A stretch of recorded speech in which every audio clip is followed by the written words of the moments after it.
2 ಆಲೂಗಡ್ಡೆ ಮತ್ತು 1 ಕಪ್ ಸಬ್ಬಕ್ಕಿ ಇದ್ದರೆ ಸಾಕು ಇಷ್ಟು ಗರಿಗರಿಯಾದ ಮಸಾಲೆ ಹಪ್ಪಳ ಮಾಡ್ಬೋದು ಅಂತ ನಿಮ್ಗೇನಾದರೂ ಗೊತ್ತಾ?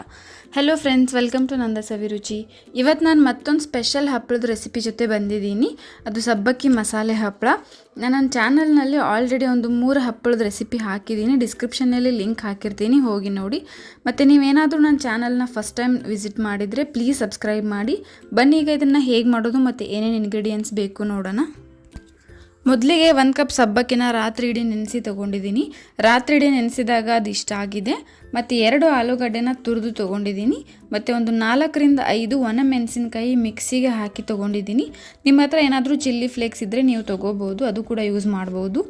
ಆಮೇಲೆ ಕರಿಬೇವು ಹೆಸಳನ್ನು ಸಣ್ಣದಾಗಿ ಕಟ್ ಮಾಡಿ ತೊಗೊಂಡಿದ್ದೀನಿ. ಆಮೇಲೆ 1 ಟೇಬಲ್ ಸ್ಪೂನ್ ಬಿಳಿ ಎಳ್ಳು ತೊಗೊಂಡಿದ್ದೀನಿ, 1 table spoon ajwain, 1 table spoon ಹಿಂಗು ಮತ್ತು ಒಂದು ಅರ್ಧ ಟೇಬಲ್ ಸ್ಪೂನ್ ಅಡಿಗೆ ಸೋಡಾ ತೊಗೊಂಡಿದ್ದೀನಿ. ಮತ್ತು ಲಾಸ್ಟಲ್ಲಿ ರುಚಿಗೆ ತಕ್ಕಷ್ಟು ಉಪ್ಪು ತೊಗೊಂಡಿದ್ದೀನಿ. ನಾನಿಲ್ಲಿ ಆಲೂಗಡ್ಡೆನ ತುರಿದು ಅದನ್ನು ಚೆನ್ನಾಗಿ ಒಂದು 2ರಿಂದ 3 ಸಲ ತೊಳೆದು ತೊಗೊಂಡಿದ್ದೀನಿ. ಇದನ್ನು ಡೈರೆಕ್ಟಾಗಿ ಹಾಗೆ ಯೂಸ್ ಮಾಡಿದ್ರೆ ಇದು ಕಪ್ಪಾಗುತ್ತೆ, ಆವಾಗ ಕಲರ್ ಚೆನ್ನಾಗಿ ಬರಲ್ಲ. ಅದಕ್ಕೆ ಇದನ್ನು ಒಂದು 2ರಿಂದ 3 ಸಲ ತೊಳೆದು ಮತ್ತೆ ಇದರಲ್ಲಿ ಒಂದು 2 ಕಪ್ ನೀರು ಹಾಕಿ ಇಟ್ಕೊಂಡಿದ್ದೀನಿ. ಇದನ್ನು ಹಾಕ್ತಾ ನೀರು ತೆಗೆದು ಹಾಕೋಬೇಕು. ಇದನ್ನು ಮಾಡೋದಕ್ಕೆ ಬೇಕಾಗಿರೋ ಪದಾರ್ಥಗಳು. ಬನ್ನಿ ಈಗ ಇದನ್ನು ಹೇಗೆ ಮಾಡೋದು ನೋಡೋಣ. ಮೊದಲಿಗೆ ಒಂದು ಪಾತ್ರೆನ ಬಿಸಿ ಮಾಡೋಕ್ಕೆ ಇಟ್ಕೊಂಡಿದ್ದೀನಿ. ಅದಕ್ಕೆ 5 ಕಪ್ ನೀರು ಹಾಕ್ಕೊಳ್ತಿದ್ದೀನಿ. ಮೊದಲಿಗೆ ನಾನು 5 ಕಪ್ ಯೂಸ್ ಮಾಡ್ತಾ ಇದ್ದೀನಿ. ಸಬ್ಬಕ್ಕಿ ಎಲ್ಲ ಕಡೆ ಸೇಮ್ ಇರಲ್ಲ, ಆಮೇಲೆ ಬೇಕಿದ್ರೆ ನೀರು ಮತ್ತೆ ಹಾಕ್ತೀನಿ. ಈಗ ಇದನ್ನು ಬಿಸಿ ಮಾಡೋಕ್ಕೆ ಇಟ್ಕೊಂಡಿದ್ದೀನಿ. ಇದು ಬಿಸಿಯಾಗಿ ಈ ರೀತಿ ಕುದಿ ಬರಬೇಕು. ಆಗ ನೆನೆಸಿಟ್ಕೊಂಡಿರೋ ಸಬ್ಬಕ್ಕಿನ ಹಾಕ್ಕೊಳ್ತಿದ್ದೀನಿ. ಇದನ್ನು ಹಾಕ್ಕೊಂಡು ಕಂಟಿನ್ಯೂ ಆಗಿ ನಾವು ತಿರುಗಿಸ್ತಾನೆ ಇರಬೇಕು, ಕೈ ಬಿಡದೆ ತಿರುಗಿಸ್ತಾನೆ ಇರಬೇಕು.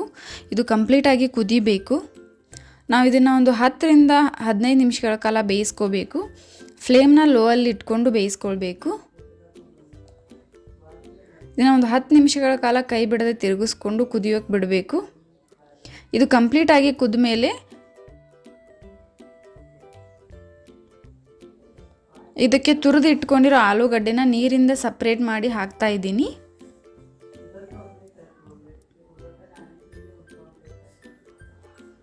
ನೋಡಿ, ಈ ರೀತಿ ಎಲ್ಲ ನೀರನ್ನು ತೆಗೆದು ಹಾಕೋಬೇಕು, ಆವಾಗ ಇದು ಕಪ್ಪಾಗಿರಲ್ಲ. ಇದನ್ನು ಕೂಡ ಹಾಕಿದ್ಮೇಲೆ ಚೆನ್ನಾಗಿ ತಿರುಗಿಸ್ಕೋಬೇಕು.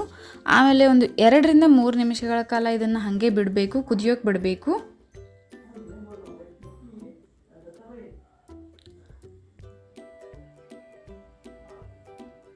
ಆಮೇಲೆ ಇದಕ್ಕೆ ಒಣಮೆಣಸಿನ ಪುಡಿ ಹಾಕ್ಕೊಳ್ತಿದ್ದೀನಿ.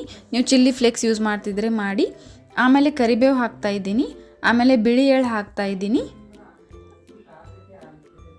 ಆಮೇಲೆ ಅಡಿಗೆ ಸೋಡಾ ಹಾಕ್ತಾ ಇದ್ದೀನಿ. ಆಮೇಲೆ ಅಜ್ವೈನ್ ಹಾಕ್ಕೊಳ್ತಿದ್ದೀನಿ. ಆಮೇಲೆ ಹಿಂಗೆ ಹಾಕ್ತಾ ಇದ್ದೀನಿ. ಆಮೇಲೆ ರುಚಿಗೆ ತಕ್ಕಷ್ಟು ಉಪ್ಪು ಹಾಕ್ತಾ ಇದ್ದೀನಿ. ಇದನ್ನೆಲ್ಲ ಹಾಕ್ಕೊಂಡು ಚೆನ್ನಾಗಿ ಮಿಕ್ಸ್ ಮಾಡ್ಕೋಬೇಕು. ಕಂಪ್ಲೀಟಾಗಿ ಚೆನ್ನಾಗಿ ಇದನ್ನು ಮಿಕ್ಸ್ ಮಾಡ್ಕೋಬೇಕು.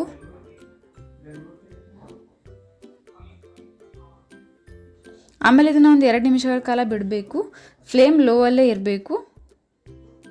ಇದು ತುಂಬ ಗಟ್ಟಿ ಅನಿಸಿದರೆ ಮತ್ತೆ ಒಂದು 2 ಕಪ್ ನೀರು ಕುದಿಸಿ ಹಾಕೋಬೇಕು. ನಾನಿಲ್ಲಿ ಮತ್ತೆ ಒಂದು 2 ಕಪ್ ನೀರು ಕುದಿಸಿ ಹಾಕ್ಕೊಳ್ತಿದ್ದೀನಿ. ಟೋಟಲ್ ಆಗಿ ನಾನು ಇದಕ್ಕೆ 7 ಕಪ್ ನೀರನ್ನು ಯೂಸ್ ಮಾಡ್ತಾ ಇದ್ದೀನಿ.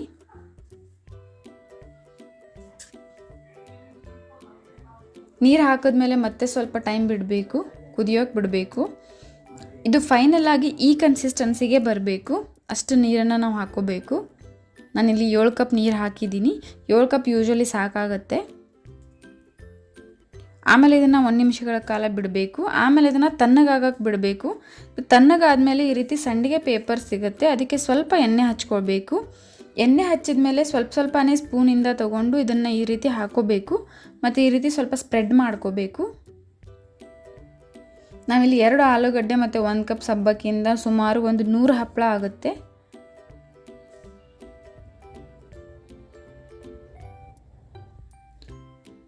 ನೋಡಿ, ಈ ರೀತಿ ಹಾಕೋಬೇಕು. ಸ್ವಲ್ಪನೇ ಹಾಕ್ಕೊಂಡು ಸ್ವಲ್ಪ ಸ್ಪ್ರೆಡ್ ಮಾಡ್ಕೋಬೇಕು. ನಾನು ಎಲ್ಲನೂ ಅದೇ ರೀತಿ ಹಾಕ್ಕೊಂಡು ತೊಗೊಂಡಿದ್ದೀನಿ. ಇದನ್ನು ನಾವು 2 ದಿನಗಳ ಕಾಲ ಒಣಗಿಸ್ಕೋಬೇಕು. ಮೊದಲನೇ ದಿನ ಒಣಗಿಸಿದಾಗ ಇದು ಹೀಗಾಗಿರುತ್ತೆ. ಇದು ಮೊದಲನೇ ದಿನ ಒಣಗಿಸಿರೋದು. ಮತ್ತು ಎರಡನೇ ದಿನ ಕಂಪ್ಲೀಟಾಗಿ ಒಣಗಿರುತ್ತೆ. ಇದು ಮತ್ತೆ ಗಟ್ಟಿಯಾಗಿರುತ್ತೆ ಒಣಗಿದ ಮೇಲೆ. ಆಮೇಲೆ ನಾನು ಇದನ್ನು ಒಂದೆರಡು ಕರಿದು ತೋರಿಸ್ತಿದ್ದೀನಿ. ಎಣ್ಣೆ ಬಿಸಿ ಆದಮೇಲೆ ಇದನ್ನು ಹಾಕ್ತಾಯಿದ್ದೀನಿ. ಇದು ತುಂಬ ಟೈಮ್ ತೊಗೊಳ್ಳಲ್ಲ, ಒಂದು 5 ಸೆಕೆಂಡಲ್ಲಿ ಫ್ರೈ ಆಗಿಬಿಡುತ್ತೆ. ನೋಡ್ತಾ ಇದ್ದೀರಲ್ಲ ಎಷ್ಟು ಚೆನ್ನಾಗಿ ಉಬ್ಬಿ ಬರ್ತಿದೆ ಅಂತ. ತುಂಬಾ ಟೇಸ್ಟಿಯಾಗಿರುತ್ತೆ. ನೀವು ಟ್ರೈ ಮಾಡಿ, ಒಂದು ಹೊಸ ರುಚಿ ನೋಡ್ತೀರಾ. ನಾವು ಮೆಣಸಿನ್ಕಾಯಿ ಹಾಕಿರೋದ್ರಿಂದ ನಡುವೆ ನಮಗೆ ಖಾರವಾಗಿ ತುಂಬ ಚೆನ್ನಾಗಿರುತ್ತೆ. ನೀವು ಇನ್ನೂ ನಮ್ಮ ಚಾನಲ್ನ ಸಬ್ಸ್ಕ್ರೈಬ್ ಮಾಡಿಲ್ಲ ಅಂತಂದರೆ ಪ್ಲೀಸ್ ಈಗಲೇ ಹೋಗಿ ಸಬ್ಸ್ಕ್ರೈಬ್ ಮಾಡಿ. ಮತ್ತು ಇದೇ ರೀತಿ ನಾನು ಹಾಕೋ ಎಲ್ಲ ವೀಡಿಯೋ ನೋಟಿಫಿಕೇಷನ್ಗೆ ಪಕ್ಕದಲ್ಲಿರೋ ಬೆಲ್ ಐಕಾನ್ನ ಕ್ಲಿಕ್ ಮಾಡಿ. ಮತ್ತು ಈ ವಿಡಿಯೋ ನಿಮಗೆ ಇಷ್ಟ ಆಗಿದರೆ ಪ್ಲೀಸ್ ಲೈಕ್ ಮಾಡಿ, ಶೇರ್ ಮಾಡಿ, ಕಮೆಂಟ್ ಮಾಡಿ. ಮತ್ತು ಇದೇ ರೀತಿ ಟೇಸ್ಟಿ ರೆಸಿಪೀಸ್ಗೆ ನಮ್ಮ ಚಾನಲ್ನ ಸಬ್ಸ್ಕ್ರೈಬ್ ಮಾಡೋದನ್ನು ಮರಿಬೇಡಿ. Thank you.